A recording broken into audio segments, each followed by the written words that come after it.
The Ant Esports MK1200 Mini justifies the word mini to a great extent. Justifies the word mini to a great extent. Hey everyone, Mukul here.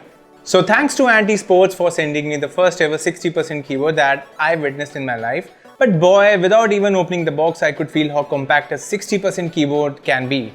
For example, this TKL keyboard, which will be compared in my upcoming video, in which I will compare it against the MK1200, this is how it looks in comparison. And this is how it looks against my other full-size keyboard. And yeah, enough of size comparisons here, and let's get right to the point now. In the box, you get the keyboard, a manual, which is quite important in this case, a warranty card, and a detachable USB-C cable to give it ultimate power. There is no keycap puller inside, but that actually can't stop anyone from pulling the keys from it. But the spacebar key and some other longer keys have metal wire locking mechanism in them, so be careful before you start pulling out the nuts and bolts of it. The keyboard is all plastic and hence is quite lightweight. I mean, clearly the 60% form factor has also helped in its diet. So if you ever plan to carry this keyboard from one place to another, let's say from your home to your office because your office keyboard sucks, then you would have no problems. The quality of the plastic on the keyboard is definitely above average. I mean, for the price, I would rate it good, as there was absolutely no flexing when my weak hands tried to flex this keyboard. There are 4 rubber feet on the bottom, and again the material of the base of the keyboard feels pretty sturdy too. Pretty sturdy. But sadly, there are no extendable feet on the keyboard. The keyboard has full-sized keycap, so it looks quite armored from its side view. Armored as in, it might look like a tank to me because I have a wild imagination. The keycaps are ABS double shot and the key fixture is cherry style stem. Cherry style stem. So yeah, the keys here on this keyboard are cherry style and specifically blue in this case. Well, I remember reading somewhere on Facebook that the keys on this are YH branded with 50 million keystroke of lifespan. The keys aren't slippery sloppy though, and they have this little roughness over them for your disgusting slippery fingers. The keyboard is priced at 2000 rupees. The keyboard is priced at 2000 rupees, which actually makes it the cheapest 60% keyboard in the market right now. The font selection on the keyboard is also decent, and the text is moderately readable even if the keys aren't lit. So yeah, even at this price and being a mechanical keyboard, the keyboard still succeeds to have RGB lit keys over it, but the lighting can only be swapped from one preset to another. But there are 17 frigging presets, which should be enough for anyone in existence. I mean, the number of presets are so many that I have to write this extra useless text just to show you all the lighting presets of this keyboard. Yeah, I spoke slowly intentionally. So yeah, if you wanted more customization from your keyboard in terms of controlling RGB lighting, then you wouldn't have been looking at this review in the first place. Logically speaking, you'd be better off paying more and hence getting more with other way more expensive keyboards, especially those which are 60% form factor. However, I wouldn't say the single top positioned LED here is super bright, but they will just about do the job for you. And only if I could raise the height of the keyboard if it had extendable feet, then the intensity of these lights could have appeared to be a bit more to the user. If you are coming from a TKL or a full-size keyboard, your first experience on a 60% keyboard will be quite unique actually. For example, this lot of keys weren't working, so I had to check the manual and had to switch the first line key function by FN and left control key to activate these keys. Similarly, if you want to use the arrow keys or the other alternate symbols, then you would need to play with the function and the enter key.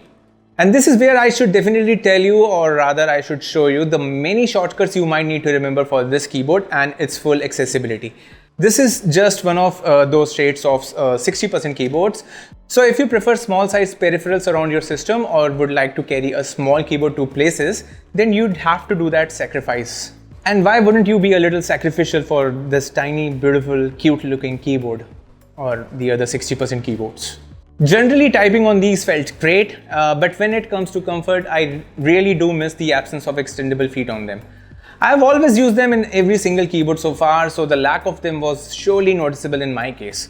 But if you're someone who doesn't extend their keyboard's height by these feet on them, then you'd feel no difference in the usage with this keyboard also. Ain't that obvious? And if you type a lot on a daily basis or edit those emails several times before sending them off to your college, school, or even boss, then you might not enjoy playing with the shortcuts on these several times whilst drafting that one email that explains why your project is again late this week. But if typing is something which you rarely do and it's more about the sheer compactness you desire from a keyboard, or if you are someone who games a lot and the rare typos and those few abuses don't matter to you in the end, then you'd be okay with this keyboard and the little shortcuts you might need to remember and activate or deactivate every once in a while. For instance, I wrote the entire script of this video from this keyboard and I just missed the presence of the del key at most for those quick corrections. And except for that, my experience was pretty fine. And when it comes to gaming, the Actuation force definitely felt just a little more than Cherry MX Blue switches. So unless and until you're an extremely competitive gamer for whom a latency difference of 0.000001 really matters, till then you'd be fine with the keyboard and your gaming sessions and your many gaming sessions. Here's a sound test and comparison to the regular Cherry MX Blue switches, and don't judge the cleanliness of my regular keyboard because the thing which is supposed to suck all this dirt and dust off of it isn't working.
I think the MK1200 sound has a little more depth, whereas the typical Cherry MX Blue switches are a little more high pitched. But the overall noise levels from both of these switches is quite similar. So this keyboard has ample shortcuts, and yeah, being a budget keyboard, it doesn't come with its own software where you can customize or play with them. And I might sound like a broken record by now, but to be honest, for the price of this keyboard, I really don't mind this issue. But if I choose to make this as my primary keyboard, I would definitely need to learn some of these shortcuts, or at least a few of them, which I might use the most. Also, I would have really loved if there was a way to completely turn on the function keys, but the keyboard can't do that. So I'd have to go that extra mile to Alt F4 something. So overall, would I recommend this keyboard? I mean, I definitely would, as I don't see an alternative right now in this price segment, and Ant Esports could have easily kept the price way higher than 2000 rupees, which is its current price. But they didn't. So yeah, GG Ant Esports, GG. And if you know of a keyboard in similar specs, which has 60% form factor and has decent mechanical switches on them, then do let me know. I will make sure to post the affiliate links in the description below. You can buy from there if you like my efforts on the video. So do leave a like and sub with the bell, and you can also hop onto Discord server for more chit chats on relevant topic. Stay safe, humans. That's all for today. Mewbot. That sucked.